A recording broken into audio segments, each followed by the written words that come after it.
Dobro večer svima. Samo bih iskoristila trenutak vaše pažnje i zahvalila se budućem kvartetu Rucner, Sidoniji, Ani, tati Dragicu i mami Snješki, zato što su me pozvali da budem njihov gost večeras i time mi pružili baš veliko zadovoljstvo. Pa hvala vam. Može aplauz jedan za kvartet.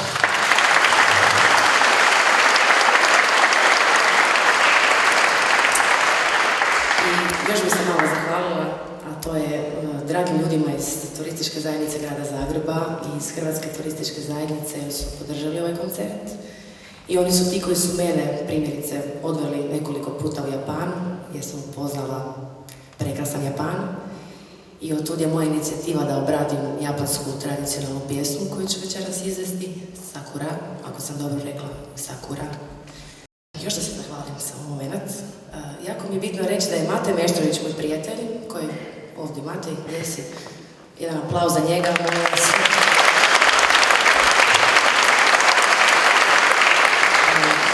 Naime, samo sam ga nazvala i rekla, Mate, sviram Sakuru, složi mi nekakav film da bude lijepo, da pokažem Japan kakav on zaista jest.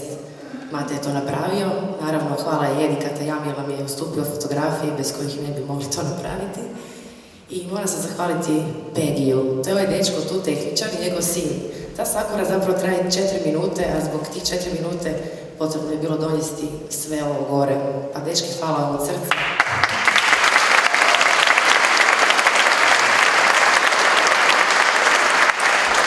I za sami kraj, hvala svima vama i divno je kad u ovakvim trenucima, kad je teška situacija, zapravo divno je što smo mi ljudi toliko složni i podržavamo jedni druge i uvijek kad zagusti, zapravo smo svi jedni za druge ovdje. Ja sam sigurna da je tako, a tako je. Eto, sad neću više pričati, sad ću malo svirati. Dakle, Sakura ili Sakura, japanska tradicionalna pjesma.